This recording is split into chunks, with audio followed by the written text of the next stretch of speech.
बिस्मिल्लाहिर्रहमानिर्रहीम। अस्सलाम वालेकुम। क्या हाल है सर? ठीक ठाक हो? बल्लो उम्मीद करना कि साढ़े बल्लो सो अल्लाह ताला ने हिफ्ज़-ओ-मान चो सो स्वता किरियो माड़ा AK2PK व्लॉग कासिम इरफान ने नाल ता व्यूअर्स अज जरा माशाल्लाह नाल जुम्मे ना मुबारक दिन है।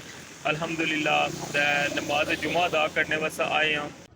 तो साड़ी मस्जिद है जी व्यूअर्स उसने बिल्कुल पार्किंग जरा वै ये बाइक खलते असी तो नाल इस गड्डियाँ भी काफ़ी सारिया खलतियाँ सन और बाइक भी नाल खलते सन। जी खाली जगह सोई लभनी पी है ये सारी जी है फिल आपसी मोटरसाइकिलों नाल तो इतना जरा वै अचानक ही मोटरसाइकिलों ने अंदर जरा वै वो अग पई है तो एकदम ही जरा ना उसने शोले निकलने स्टार्ट हो गए तो क्योंकि इतना जो कोल बच्चे खलते सन उन्होंने बच्चों फिर बाया कि जी तू कोई बंदा गुजरिया वै उस बंदे ना सिगरेट सटिया था तो उसकी वजह तू जरा ना मोटरसाइकिल नहीं कोई शायद पेट्रोल लीक होया वै तो वह मोटरसाइकिल जरा वो अग पोड़ी गिंदी है। इसने नाल जरा तुम तक्की सकने हो कि गड्डी खलती सी उस गड्डी की भी काफ़ी नुकसान होया जरा सामने से तक्की सकने हो। उसने गड्डी ना जरा टायर है उसकी जी डोर है वो भी सामने जरा पल्ला वै वो सारा जनाब ख़राब हो गया। उसमें शीशा जरा साइड मिरर है वो भी ये तक्की सकने हो कि अल्लाह ताला करम किया वा जें कि बड़े नुकसान तो बची गए। फ़ौरन जरा वै बंदे जड़े वो बाहर आए सन तो उन्हें जनाब इसने पर काबू पाया वै। फ़ौरन पहले रेता बजरी सो तकने पे उपर सटिया वै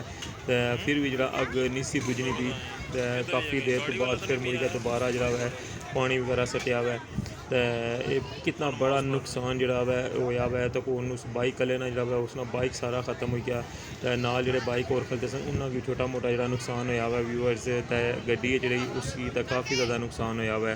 तो वीडियो बनाने का मकसद ये सी कि इस तरह की जी जगह होनी है उसने पर बंदे की एहतियात करनी चाहिए है।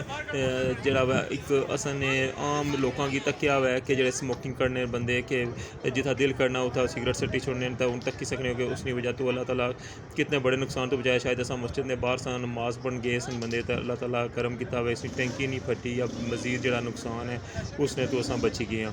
तो लिहाजा जरा इस तरह की जी जगह होनी है उसना पर जरा एहतियात करनी चाहिए असा की ताकि असा बड़े नुकसान तो बची सकां क्योंकि दूए का नुकसान है उसकी भी अपना नुकसान बंदे की समझना चाहिए हमें।